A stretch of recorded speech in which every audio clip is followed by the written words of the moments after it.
Mateus capítulo 14.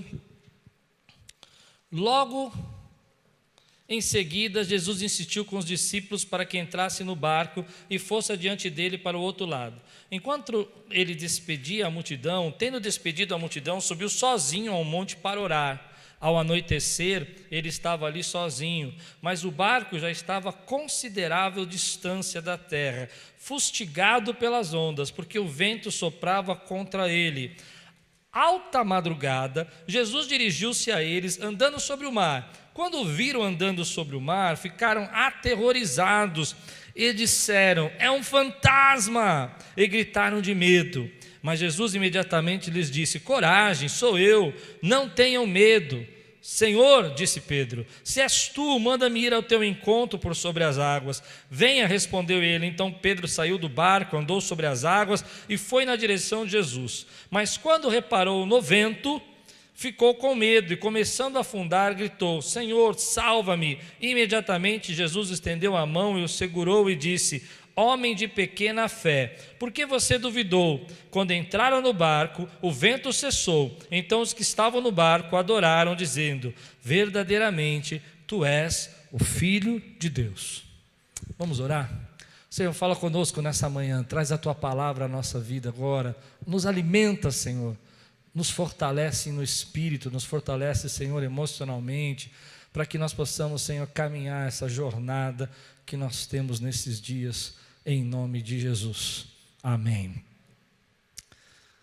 Eu tenho pensado um pouco nesses dias na arrogância da nossa sociedade. Eu acho que nós vivemos um tempo que nós somos arrogantes ao ponto de achar que nós sabemos de tudo.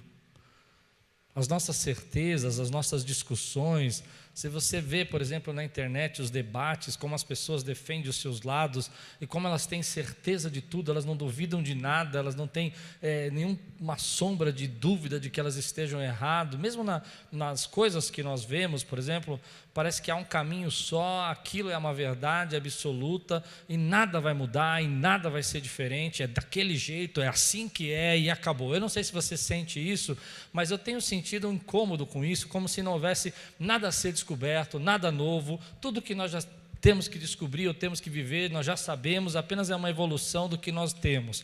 Vai melhorar um pouco mais a tecnologia, vai melhorar um pouco mais o que nós sabemos. Mas eu estava pesquisando sobre isso, dessa nossa arrogância, até você coloca um post, às vezes a pessoa já vem, você não sabe, e começa a discutir. E é interessante como o ser humano tem essa arrogância de achar que sabe de tudo. Um exemplo disso é que, por exemplo, nós esquecemos como há pouco tempo atrás havia uma série de coisas que nós não podíamos fazer e que nós nem sabíamos que podíamos fazer. Por exemplo, até 1770, 250 anos atrás, a Austrália não existia. Ninguém sabia que ela existia. Tá bom, você vai dizer, isso não tem nada a ver comigo, mas preste atenção que você vai entender onde eu quero chegar. Naquela época, 1770, por volta daquela época, não existia cisnes negros, só cisnes brancos. E havia debates, ensinos, compêndios e discussões científicas por que os cisnes não podiam ser negros, só brancos. Pessoas ficavam horas falando sobre isso, pessoas científicas, por que esse animal era o único que não tinha condição de ser negro. Até que alguém encontrou um cisne negro e tiveram que rasgar todas aquelas discussões e todos aqueles debates e dizer, bom, não sei porquê, mas cisnes negros são possíveis. Se você não entender onde eu quero chegar, olhando de forma macro isso, né? Mas o que tem a ver? Tem a ver com fé. Porque às vezes nós colocamos na nossa cabeça, na nossa vida mesmo, que nada novo pode acontecer, que o único jeito de as coisas acontecerem na nossa vida é daquela maneira, porque nós somos desse jeito, nós aprendemos assim, e que Deus não pode criar nada novo. Se você não entendeu ainda, deixa eu dar alguns exemplos ainda piores que esse. Até 1914, o único jeito de você ir, por exemplo, até a Europa, era de navio. O primeiro voo comercial aconteceu até 1914, ou seja, 1914 anos, onde que a gente só tinha um jeito para fazer a coisa, até que alguém descobriu outro jeito para fazer. Até 1918, mais ou menos, as pessoas que tiveram uma bactéria ou tiveram uma infecção morriam. porque ninguém tinha descoberto a penicilina. E eu fico pensando o que Deus tem de novo para fazer na nossa vida nesse tempo. Como Deus ainda tem coisas guardadas que nós não conhecemos. Como Deus pode trazer algo surpreendente para a nossa vida. Mas a gente precisa quebrar um pouco essa arrogância de achar que já sabe tudo, que já conhece tudo, que Deus só faz assim, que Deus só age daquela maneira, que esse é o único caminho, que esse é o único jeito, que eu tenho para viver, que Deus só vai resolver meu problema se isso acontecer. No texto que eu li é interessante porque Jesus pega os discípulos e fala: olha, vão para outra margem, passam para o outro lado.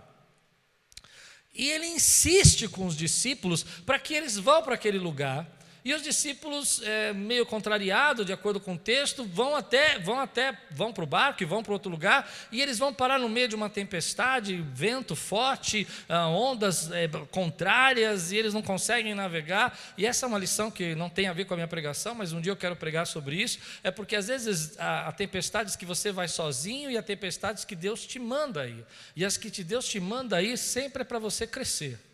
E eles estão lá para aprender algo novo. E Jesus vai então orar. Ele vai despedir da multidão, vai falar: vão embora e podem ir para casa. E ele vai orar, vai buscar um tempo de oração. E eles já estão, os discípulos, a 5 quilômetros de distância. É provável que os discípulos estivessem numa baía. Então eles pensaram da seguinte maneira: bom, Jesus mandou a gente para o outro lado. O jeito mais rápido de ir para o outro lado é de barco, mas ele pode ter ido a pé. E eles ficaram pensando nisso, né? Como que Jesus vai para o outro lado? Que jeito que Jesus tem?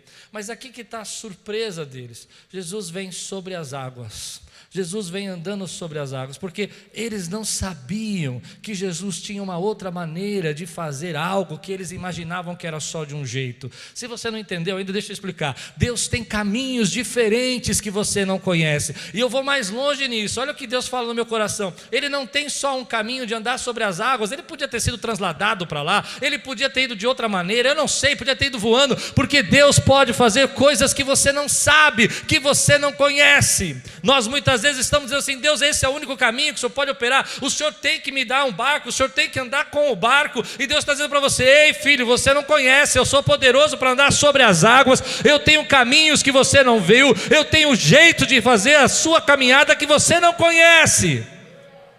E aqui está a chave: não é porque você nunca viu que não existe. Não é porque você nunca viu que não existe. Nós ficamos debatendo e dizendo: não existe um outro jeito, não tem maneira, não tem forma, porque você nunca viu. E nós trabalhamos todas as nossas pesquisas, todas as nossas certezas, todo o nosso conhecimento naquilo que nós sabemos. Mas Deus está falando comigo e com você nessa manhã que há coisas que você não sabe, há coisas que você nunca viu, mas ainda que você não tenha visto, elas existem para você, estão guardadas para você, porque Ele tem caminhos que você não conhece. Se você crê nisso, diga glória a Deus, meu irmão. Ei, essa palavra fala muito no meu coração, porque às vezes nós colocamos na nossa cabeça algo e nós determinamos que tem que ser desse jeito, e é dessa maneira que elas precisam acontecer. E nós dizemos: não, Deus faz assim, Deus trabalha dessa maneira, Deus tem que fazer desse jeito. Crianças não derrubam gigantes, crianças não têm poder para derrubar gigantes, pessoas que estão presas não podem subir a um palácio, gente que está passando por problemas não tem como ser curada dessa maneira, não tem como receber o sobrenatural de Deus desse jeito. Eu quero dizer para você: águas não transformam em vinho. Se você tem água, você tem água. Águas não viram vinho, a sua festa acabou. Pois bem, Deus tem caminhos que você não conhece. Se você crê que Deus tem caminhos, fica de pé no teu lugar, rompe com esse orgulho espiritual e diga: Deus, eu estou pronto para ser surpreendido. Deus, eu estou pronto para viver o sobrenatural. Deus, eu estou pronto para ver o Senhor fazer coisas que eu nunca vi. Se eu estou pregando para ver alguém aqui, eu quero ver um glória a Deus nesse lugar aqui. Ei, Deus está falando comigo hoje. Deus está falando comigo hoje.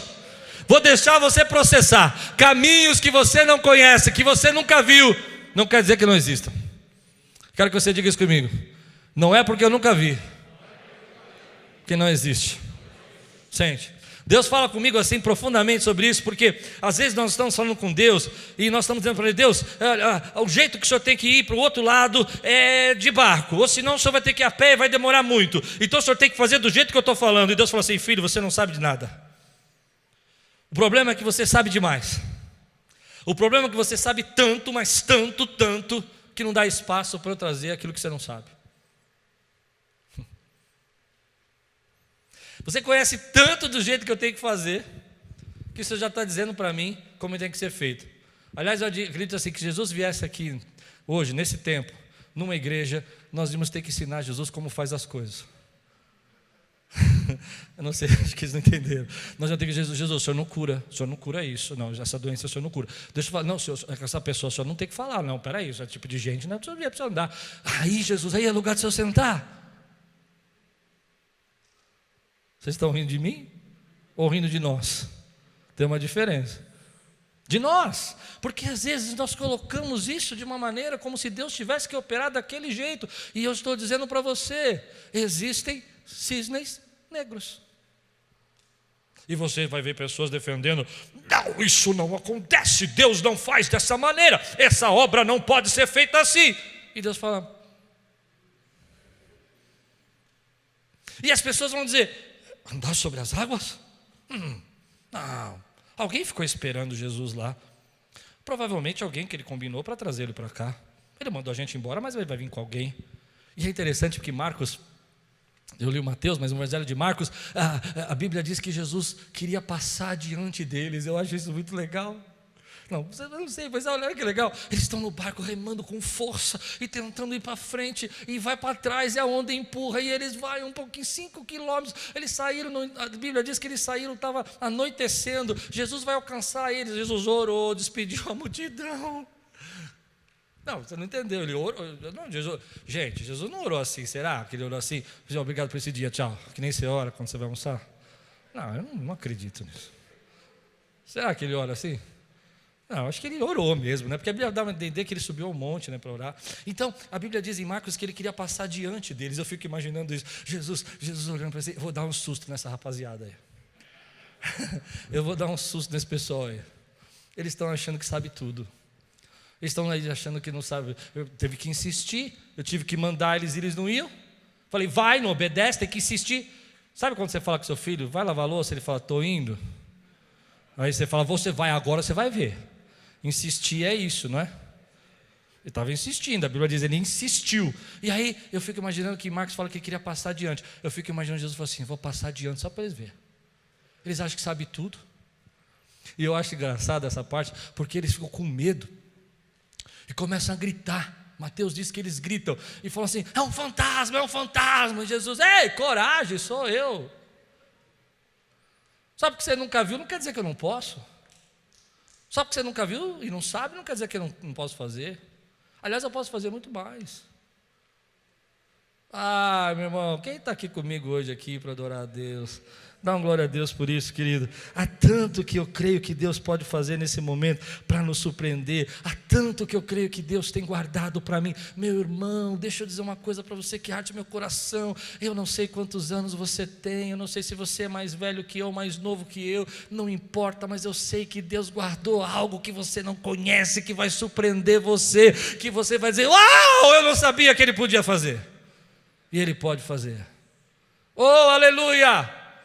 Ah, meu irmão, eu me lembro uma vez, já contei essa história para vocês. Porque quando a gente está convicto que aquilo não pode acontecer, que Deus não pode fazer dessa maneira, a gente não acredita. Sim? Eu me lembro uma vez, já contei essa história para vocês. Veio um homem aqui pregar, um culto de quinta, acho que era uma campanha, não sei, convidado por uma irmã aqui da igreja, eu não conhecia. Eu ouvia falar dele, mas não conhecia. É muito simples, um homem muito simples. Estava com uma roupa bem, sabe, rasgadinha, bem simplesinho. Eu percebi, eu lembro muito do sapato dele, porque ele estava com uma calça preta, com um sapato branco. E aquilo marcou a minha vida, assim, de uma forma sobrenatural, o sapato dele. Era uma piada, mas tudo bem, vocês não estão a fim de dar risada, o problema é seu. E aí eu fiquei olhando assim, e o sapato era maior que o tamanho dele, sabe? Dava para perceber que... E você vai entender por que eu estou falando isso. Não é para humilhar, não. Para você ver como a gente tem preconceito, como a gente julga, como a gente acha que Deus não pode fazer. E tudo aquilo foi entrando no meu coração, e eu fui olhando, e falou assim diz o Senhor, quem me conhece, sabe que eu acredito em profecias. Deus já falou comigo em profecia muitas vezes, como dessa vez, mas eu tenho sabe, eu não sou aquele camarada que diz assim, diz o Senhor, vai Jesus, fala mesmo, fala tudo, vai. Não, eu fico esperando para ver. E ele começou. assim diz o Senhor, tu viajarás. Eu falei, começou mal. Porque teve uma época que todo mundo recebia a profecia de tu viajarás, né? Era um negócio incrível, né? Não é verdade, pastor? Todo lugar que você ia, tu viajarás e serás uma bênção. E eu estava com o pé atrás mesmo, a verdade é essa. Porque aquilo que você nunca viu, você limita o poder de Deus. E ele começou a profetizar que eu ia viajar. Eu falei, ok. E você vai para os Estados Unidos? Eu falei, um dia acho que eu vou mesmo. Ele disse, depois você vai no Coliseu. Eu falei, esse homem está... O Coliseu na Itália, não é nos Estados Unidos. E depois você vai para outro lugar. E você vai para um lugar que fala língua estranha. Você vai para um lugar que faz o quê? E começou a falar tanto lugar, mas tanto lugar, tanto lugar. E eu falei, tadinho, né? Eu falei, amém, irmão, amém, amém. Glória a Deus, amém. Como eu sou administrador, eu entrei no carro e eu comecei a fazer a conta, né? Pensar no budget, que precisava para fazer isso, né? Quanto dinheiro ia para isso tudo, né? Falei, bom, de lá dos Estados Unidos vai para a Europa, depois vai para não sei aonde, depois vai para um monte de país que ele falou lá que eu não lembro mais. Muitos países, muitos países. E eu falei, Jesus. E naquela época as coisas não estavam fáceis, né? A gente estava num processo aqui na igreja, meu pai tinha acabado de falecer, era um momento bem diferente. E eu falei, deixa isso para lá. Mas Deus tem caminhos que você não conhece. Uns 2 meses depois, um irmão aqui da igreja que trabalhava numa grande companhia aérea, chegou para mim e falou assim, pastor, o senhor tem sonho de viajar? Aí o que você responde? Não, falando sério, se o senhor tivesse uma passagem, o senhor viajava mesmo para fora, pegava avião e ia? Eu, claro. Eu falei, tá bom, eu vou colocar você como meu parente na empresa. Mas a gente, quando nunca viu, quem consegue entender o que eu estou pregando aqui? Porque o único jeito que eu tinha pensado que era possível Deus fazer isso na minha vida é que se eu tivesse muito dinheiro e comprasse passagens e viajasse. Mas Deus tem caminhos que você não conhece. Ele falou, eu vou ver uma passagem para você para os Estados Unidos, tá bom? Eu falei, para começar, tá bom. E ele disse assim, vou ver. E ele ligou para mim na mesma semana, falou, tem uma passagem aqui legal, R$260 para você ir para os Estados Unidos e ir de volta. R$260. E com a Lupe vai dar 520. E eu disse, será? Mas eu pensei, né? A nossa fé é tão grande que eu pensei, se tiver que perder é pouco, né? Então... Porque a gente acha, né, que é legal falar que deu, porque na hora eu acreditei, glorifiquei de pé. Não, a história não termina aí. Aí comprou uma passagem, tinha que esperar um tempo, comprar um pouco para frente e tal. E a gente ia em, acho que em agosto, né? E a gente ia em agosto, e estávamos em fevereiro ou março, coisa assim, ou abril, não lembro. E tinha que esperar um pouquinho. E aí a gente estava pronto para ir. Quando chegou no balcão, a minha fé era tão grande, que eu falei, olha, se eles falarem que não pode ir, não fica triste, tá? Aí eu entreguei o papel, né, Lu? Entreguei nervoso e tal. A mulher, ai, que legal, vocês vão viajar, que bacana, tá tão bacana, não sei o que. Começou a ficar animada e tal. Porque ela achava que eu era funcionário. Mas eu não era funcionário. Eu falei, se eles descobrirem que a gente não é funcionário, nós vamos presos. Não tem nada disso, porque era um benefício. E aí ele pegou, me tirou a passagem, me deu, eu olhei para a passagem e falei assim, Lupe, passa rápido, que idade era mudar de ideia, vamos passar rápido. E eu passei. Chegou no avião, ainda no avião, com a porta aberta, eu falei, não fala nada, porque pode ser que ele chame a gente para descer. E ali eu tinha uma lição de Deus. Filho, minha filha, meu filho, meu irmão, minha irmã, há coisas que você nunca viu, mas que Deus pode fazer na tua vida. Todos aqueles lugares que aquele homem profetizou, eu já fui. Todos. Porque naquele ano, durante mais uns 4 anos, cada semestre, passagens eram emitidas assim. Sabe por quê, querido? Porque Deus tem caminhos que você não conhece. Deus tem rotas que você não sabe que podem ser seguidas. A nossa dureza, o nosso pensamento limita, nós estamos tão convictos que nós estamos limitando, mas eu quero liberar uma palavra aqui, estou pronto para ser surpreendido por Deus. Estou pronto para falar, que é isso? Quem que está andando sobre as águas? E ele vai dizer, Jesus, Jesus está andando, porque Ele ainda é poderoso para fazer muito mais do que pedimos ou pensamos, porque nem olhos viram, nem ouvidos ouviram, nem jamais penetrou no coração do homem o que Deus tem preparado para aqueles que o amam e nele esperam. Se você crê, dá um glória a Deus aqui, meu irmão. Se você crê, diga aleluia. Hoje eu vou fazer como sempre faço. Eu vou começar essa palavra agora e terminar à noite, amém, queridos? Então, se você pode assistir à noite, assista. Mas olha o que acontece aqui no versículo 28 e 29. Eles olham, veem Jesus andando, e aí Pedro, eu gosto muito da atitude de Pedro, porque eu me identifico com esse Pedro, sabe? Esse Pedro intempestivo, esse Pedro que não pensa muito para fazer as coisas, vai fazendo logo. Eu acho que eu sou mais parecido com Pedro do que João, que é bonzinho, e filhinhos, amemos uns aos outros. Eu sou mais Pedro mesmo. E aí ele diz, Senhor, disse Pedro, se és tu, manda-me ir ao teu encontro por sobre... É uma audácia. Quem Pedro pensa que é? O que esse homem tem na cabeça? Eu fico imaginando aqueles irmãozinhos que nunca desce do barco, porque tem gente que nunca desce do barco só para criticar os outros que descem do barco, né? E ficar falando, não é assim? Nunca desce do barco, mas para criticar. Fala, quem você pensa que é de sonhar em fazer esse projeto? Você pensa que é alguma coisa, rapaz? Não, mas Pedro vai ter um diálogo com Jesus, um diálogo interessante. Ele diz, Senhor, se é o Senhor, me convida para ir aí, me chama que eu vou, me fala que eu quero descer desse barco, me diz que eu possa andar sobre as águas. E você precisa lembrar que Pedro é um pescador.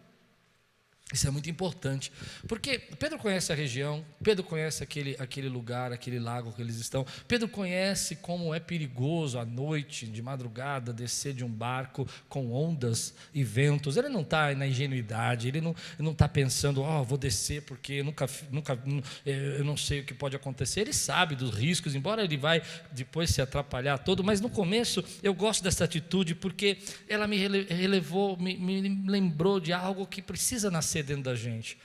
Sabe, às vezes nós estamos tão acostumados, porque nascemos num lugar, crescemos num lugar, que nós achamos que tudo que Deus tem para nós é só aquilo que nós conhecemos.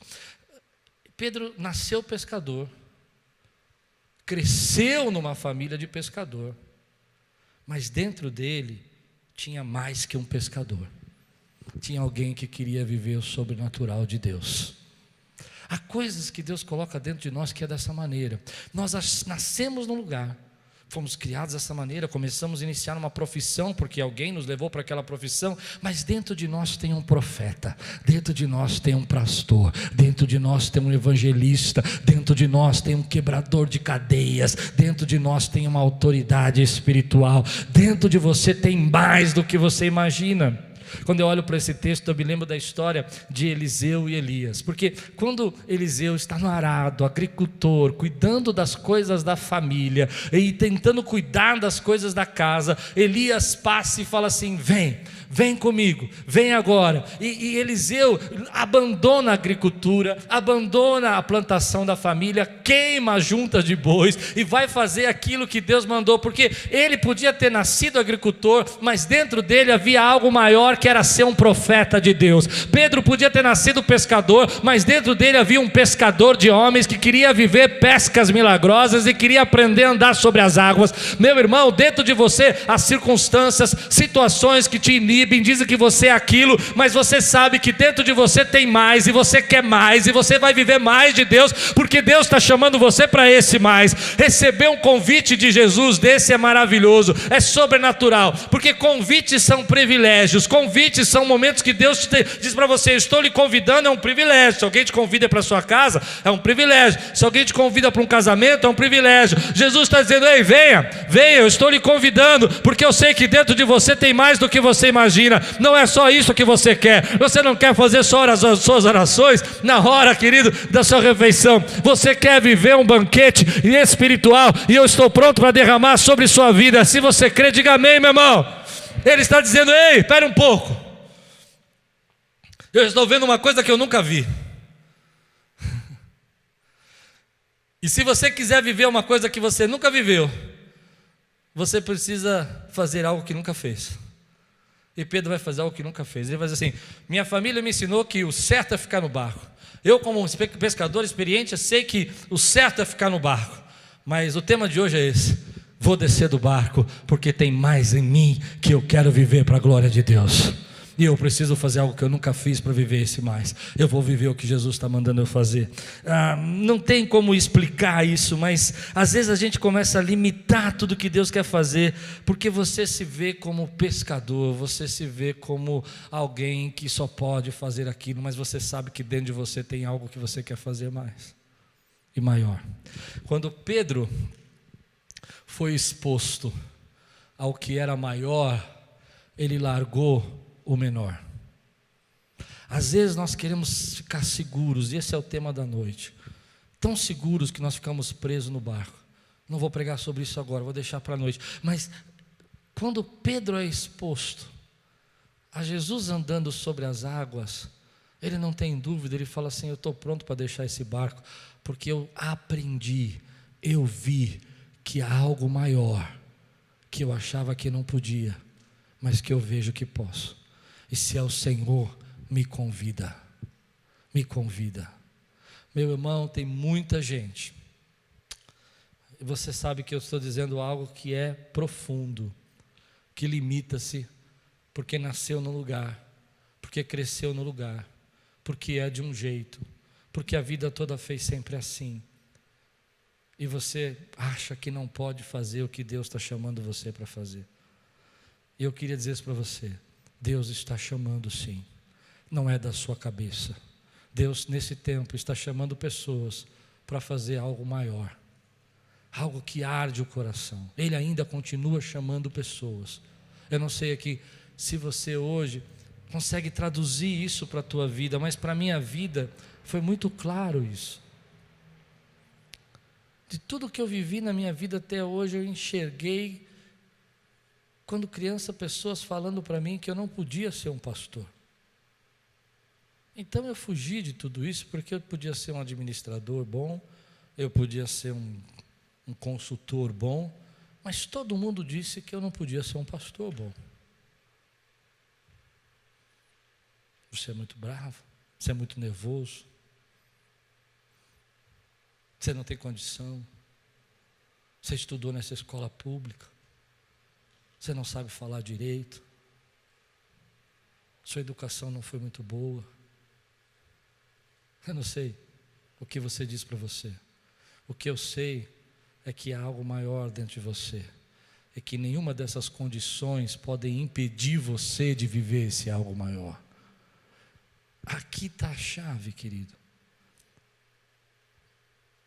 Nasceu numa família de pescadores, cresceu pescando naquele lugar, mas de repente chegou o momento de mudar sua chamada, sua profissão. Isso acontece na nossa vida, às vezes quando nós estamos já numa fase da nossa vida que já está equilibrada, e Deus fala: agora eu vou mudar tudo, porque eu vou te expor a algo maior que você não conhece, que você acha que não podia acontecer. E às vezes o jeito de Deus fazer isso é fazer com que o barco balance, a onda venha, você não consegue mais ir tão rápido, você não consegue acelerar o barco, amém? E você está ali navegando, navegando, navegando sem sair do lugar, e Deus vem falar para você: ei, ó, vem andar comigo sobre as ondas, sobre o mar, sobre as águas, porque eu sou poderoso para fazer mais com você do que você imagina. E aí você diz: não, Deus, eu nasci pescador, eu sei pescar, e é só isso que eu sei fazer bem. E Deus está dizendo para você: ei, tem mais dentro de você do que você imagina.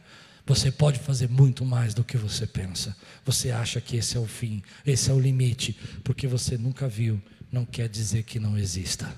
Eu posso fazer na sua vida. Oh, aleluia. Momentos de ruptura, momentos de quebra, momentos de mudança, momentos que Pedro olha e fala assim: peraí, eu não sabia que podia andar sobre as águas, mas se pode, me convida que eu vou. Eu acho isso fantástico, porque a grande maioria de nós vai ficar, mas o tema de hoje é: desça do barco. desça do barco. Enquanto você está no barco, nada vai acontecer. Então Jesus diz assim, olha que interessante, Jesus fala assim, então disse Jesus, venha, venha. Se há alguma coisa grande dentro de você, venha. Se você acha que pode, venha. Sabe, Jesus não olhou para ele e falou assim, Pedro, você está maluco, Pedro? Você tem umas ideias, né? Fala sério, você sonha demais, garoto. Pensa bem, eu sou Jesus, você é Pedro.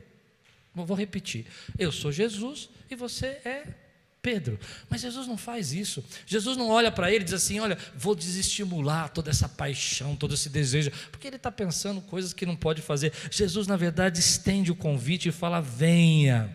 E é um convite especial, porque ele tem pelo menos 3 coisas aqui que são profundas. Primeiro, que Jesus não olha para ele e fala assim, você não pode. Jesus podia dizer, eu lembro uma vez que eu estava num carro com uma pessoa, nós estávamos viajando, conversando e tal, e muitos anos atrás eu falei assim, um dia eu sonho em ter uma igreja assim, a igreja vai se funcionar assim, a igreja vai trabalhar assim, nós vamos fazer juntos isso e tal, e essa pessoa olhou para mim e falou assim, você acredita nisso, né? Você acha que você pode fazer isso mesmo? Aquilo foi um balde de água fria, e eu comecei a ficar triste, sabe, parei até de contar os meus sonhos, mas aí vem algo no meu coração, que na mesma hora vem assim, ei filho, esse sonho que tem dentro de você, eu digo para você, venha. E o convite de Jesus, primeiro que esse convite não é diferente do que as pessoas pensam. A gente imagina um Jesus que vai dizer para você, ei, fique aí, senão você vai se perder, é melhor você não sair do barco, senão você vai se afogar, fique tranquilo, porque pelo menos você vai para o céu. Acho que vocês não estão entendendo o que eu estou pregando. É melhor você não querer muitas coisas grandes aí, porque você se atrapalha, você sabe, com muita coisa na mão você se perde. Olha o silêncio. Nunca vi essa igreja tão quieta. Não é? Não, porque você está querendo o quê? Ministrar? O que é isso, ministrar? Você, o mais que você pode fazer aí é, sei lá. Mas Deus não faz isso. A segunda coisa é que o convite venha, significa que o nosso Deus não está apenas interessado ou disposto a mostrar o poder dele.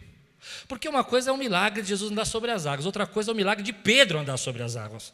Então, Jesus não quer somente que você saiba que Ele anda sobre as águas. Jesus quer compartilhar o poder dEle com você. Ele quer ministrar na tua vida a autoridade dEle. Ele quer que você receba. Aliás, Ele diz isso, recebereis poder. A Bíblia diz que você vai, e Ele soprou sobre eles, e eles receberam o Espírito Santo. O nosso Deus não está dizendo para você, ei, tudo que eu fiz é para você ver como eu sou bom, importante, maravilhoso, para que você me adore. O nosso Deus está dizendo, tudo que eu fiz é para que você saiba que comigo você pode fazer também. Porque muitas coisas você vai fazer em meu nome, e muitas delas vocês vão fazer maiores do que eu, disse Jesus. Meu irmão, se você não está entendendo, o nosso Deus é diferente do que as pessoas estão dizendo. Ele diz, venha, venha, venha, porque tem algo grande dentro de você, venha. Se você acredita que pode mais, venha. Se você crê que eu posso te usar melhor, venha. Se você quer mais autoridade, venha. Se você quer mais desejo de buscar a minha presença, venha. Eu estou chamando você. Vou repetir. Volta um pouquinho. Pedro diz, se é tu, me chama, que eu quero ir. Me convida para eu ir. E Jesus fala, vem não, Pedro, vem não. Mano, difícil. Isso não é coisa para qualquer um, Pedro, sabe? Esse negócio de você querer aí, pregar para 3.000 pessoas ser salvo, isso não é coisa para sua cabeça. Pode pensar nisso aí. Você querer prosperar, isso é coisa do inimigo, esse negócio de querer comprar sua casa. Isso aí você vai se perder, você vai ver. É isso que Jesus fala. Jesus fala o quê? O que ele fala? Ele está disposto a não desencorajar, ele está disposto a compartilhar o poder dele, e ele ainda diz, isso que está dentro de você, isso que você quer mais, é o meu chamado para você. Eu estou chamando você, eu estou dizendo para você vir. Deus está chamando pessoas nesse tempo, para que escutem a voz dele e deixem os espaços confortáveis do barco. Gente que está disposto a deixar o conforto para viver o que Deus tem de sobrenatural. Eu desafio você muito, querido, a olhar esse tempo e entender que nesse momento, apesar das nossas limitações, apesar da gente não saber de nada, Deus ainda faz coisas extraordinárias. A nossa certeza inibe a nossa fé. Eu tenho crido muito nisso, que nesse tempo Deus está fazendo coisas extraordinárias ao redor do mundo, e eu quero participar. Você crê nisso? Eu sei que Deus não parou de fazer obra extraordinária, e eu quero participar. Quantos aqui querem participar? Eu vi um testemunho essa semana que eu fiquei emocionado, eu chorei. Diz que na Suécia, um muçulmano começou a ter sonhos recorrentes, porque Deus ainda continua fazendo obra extraordinária. A gente acha que isso é coisa do passado, mas Ele continua operando. Ou a gente vai ter que ensinar Jesus, não, Jesus, você não faz isso, você não faz aquilo. Ele faz, querido. E aí, esse muçulmano começou a ter sonhos recorrentes, com um auditório cheio de pessoas. Só que ele estava na Suécia. Não há auditórios assim na Suécia. E ele começou a falar, mas o que é isso? Ele não parava de sonhar. O pastor que contava o testemunho, ele disse o seguinte: nós suecos não somos como o restante de vocês que sai pela rua cumprimentando, conversando e falando. A gente não gosta de ser incomodado, a gente não gosta até que as pessoas nos perguntem. Se perguntar alguma coisa, a gente olha assim com uma cara e diz assim: você não olhou no Google? E aí diz que ele saiu pela rua perguntando para os suecos se eles conheciam um auditório cheio de gente, e as pessoas nem olhavam para ele, nem respondiam, mas o sonho não parou. Um dia ele falou: bom, já procurei tudo que eu conheço aqui, eu vou dar uma volta. Pegou o trem, foi para o centro da cidade, e no caminho do centro, quando ele estava chegando na última estação assim, central, uma pessoa olhou para ele e falou assim: você passou a estação, volte uma, a sua é uma estação atrás. Ele olhou, falou: tá bom, mas ele não tinha perguntado nada, não perguntou nada. E ele voltou, sentou na cadeira dele, voltou uma estação atrás, desceu. Bom, e agora, o que eu faço? Ele saiu pela rua, encontrou a primeira pessoa que ele viu, falou assim: você conhece um auditório assim, bonito, cheio de gente? A pessoa falou: conheço sim, é a igreja tal. Estou falando da Suécia, gente, eu não estou falando do Brasil. Igreja tal no Brasil é fácil, agora na Suécia. Ele disse: ok, e onde é? Eu levo você lá. Levou. Mas o interessante é que são os detalhes, porque o milagre tem detalhes. Ele chegou na hora que estava começando o louvor e a adoração da igreja. Estava começando a adorar, e ele começou a ver a igreja adorando, louvando, e ele sentou, e ele ficou impressionado, porque tudo que ele tinha sonhado no templo era exatamente igual ele sonhou, exatamente. E de repente o pastor começou a pregar, e começou a falar de Jesus, começou a falar da salvação, e aquele muçulmano ficou ouvindo tudo aquilo, e no final do culto ele não aguentou a presença de Deus, e ele entregou a vida dele para Jesus, porque Deus ainda faz coisas extraordinárias. Deus está fazendo coisas extraordinárias, e eu quero participar, mas para eu participar, primeiro eu preciso dizer: ei, o Senhor tem caminhos que eu não conheço, e eu preciso abrir meu coração para isso. O Senhor pode fazer algo que eu não sei nesse tempo, eu só acho que o Senhor vai agir desse jeito para sempre, mas eu tenho mais dentro de mim, e eu estou disposto a ouvir o seu chamado, eu estou disposto a aceitar o que o Senhor tem para mim, os seus convites, eu estou disposto a deixar meu lugar de conforto para viver o que Deus tem para a minha vida. Então a palavra de Deus vem no meu coração e diz assim: filho, eu estou fazendo coisas extraordinárias, e eu estou na minha cadeira agora, eu estou sentado no meu banco, eu estou na sofá da minha sala, não sei onde você está, mas dentro de você está pulando e falando: Jesus, me convida que eu quero participar. Eu quero participar. Quantos querem participar aqui? Aleluia. Põe a mãozinha assim levantada no chat: eu quero participar. E aí esse pastor diz que naquele tempo começou a chegar refugiados, né? Porque a Suécia tem um tratado melhor com refugiados, e eles passavam pela Grécia, vindo, né, da Síria, passavam pela Grécia e invadiram a Suécia, e eram muitos, milhares ali, você já viu isso na televisão, milhares, mas indo para a Suécia por quê? Porque lá tinha leis mais liberais, e eles começaram a invadir. Aí a Suécia começou a mudar as leis, começou a ter um conflito interno, pastores, líderes, pessoas começaram a dizer: não, a gente tem que dar um jeito, isso aí está roubando emprego, está uma confusão, está tendo assalto. E aquele pastor falou: Deus, o que eu tenho que fazer? Deus falou assim: ei, eu tenho caminhos que você não conhece. E aí eu fico espantado como Deus faz, querido, porque Ele faz isso hoje, Ele não vai fazer amanhã, não vai fazer nos tempos, Jesus, Ele quer fazer na tua vida. E aí aquele pastor colocou uma plaquinha na porta: aceita-se refugiados, ou ajuda-se refugiados. E começou a chegar a multidão. Alguns pastores começaram a criticá-lo, dizendo que você é maluco, você vai fazer com esse pessoal, não tem como, o que ele está fazendo, as leis não permitem. E ele começou a ajudar. E ele estava contando que esse mês ele formou uma classe de 400 alunos de estudo bíblico de refugiados da Síria, porque Deus ainda está salvando pessoas, porque Deus ainda está fazendo coisas extraordinárias. Mas sabe, não é só lá, não é só lá. Aqui na igreja essa semana aconteceu um negócio que mexeu no meu coração. Pode falar, né, Diego? Um negócio no meu coração. Família do Diego, querido. Paz para sua mãe fofa, Roseli. A mãe do Diego chama Roseli. Seu pai é Moisés. O pai do Diego é Moisés. A mãe do Diego estava afastada há 13 anos. Mas numa live aqui da igreja, nessa pandemia, ela voltou para Jesus. Tremendo, tremendo. Uma fofa, né? Querida demais. Ela está assistindo agora? Um beijo, Roseli. Moisés, um beijo. E essa semana eles estavam fazendo a jornada do membro. E aquilo mexeu comigo, mexeu com o Humberto. Porque de repente o Moisés, o pai dele, falou assim: olha, eu não era cristão. Eu não era evangélico. Eu não era convertido. Mas numa pregação, numa ceia, eu aceitei a Jesus. E eu fiquei tão empolgado que eu tomei até a ceia. Eu nem sei se podia, porque depois eu fiquei pensando: Deus, eu não podia ter feito isso. É lindo o primeiro amor, né? Não podia ter feito isso. Quantos anos tem seu pai? 66 anos. E ele aceitou a Jesus. Ele desceu do barco. Ele sabe que Deus tem caminhos novos para ele.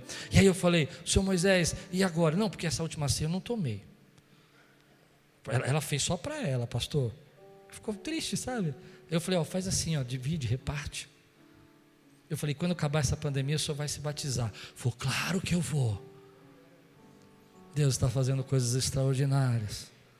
Extraordinárias. E eu quero participar. Se eu tiver 10 irmãos aqui que acreditam como eu, que Deus faz coisas extraordinárias, meu irmão, nós vamos arrebentar, porque Deus pode fazer coisas extraordinárias. Se tivermos 20, 30, eu não sei quantos Deus está tocando nessa manhã, mas eu creio que Deus pode fazer coisas extraordinárias. Se tem mais dentro de você, se tem mais dentro da sua vida, fica de pé no teu lugar, fala: ei Deus, eu quero, me convida, me chama, você mostra para mim, me convida, eu quero ouvir o teu chamado.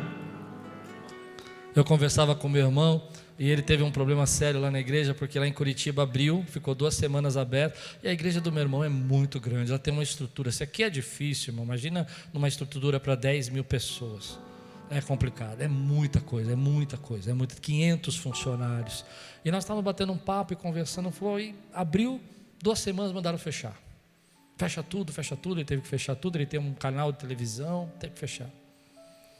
Ele falou: mas sabe, eu estou mais tranquilo. Eu falei: por quê? Porque eu fiz um apelo um culto com transmissão ao vivo, com internet, e pedi que quem quiser aceitar Jesus vai aceitar agora. E 750 pessoas aceitaram Jesus. Querido, eu não estou falando só do número, não é isso. Eu estou falando que Deus está fazendo coisas extraordinárias. E as pessoas estão dizendo: não, Jesus não senta aqui. Fica imaginando Jesus entrando aqui hoje e a gente tentando explicar os nossos maneirismos. Maneirismos? Nossas maneiras de fazer as coisas. Eles iam olhar e iam dizer: Jesus, o senhor está levantando a mão errada. Querido, eu estou aberto para o novo, porque quando eu sei que eu não sei, eu estou preparado para viver um caminho de fé que eu nunca vi na minha vida. Você crê nisso? Tem mais dentro de você? Ou você nasceu desse jeito, você vai morrer assim, esse vai ser o seu destino? Ou Deus pode fazer: ei, eu estou chamando você, tem mais dentro de você. Se tem mais dentro de você, levante sua mão bem alta e diga: Senhor, tem mais dentro da minha vida. Eu estou pronto para ver aquilo que eu nunca vi.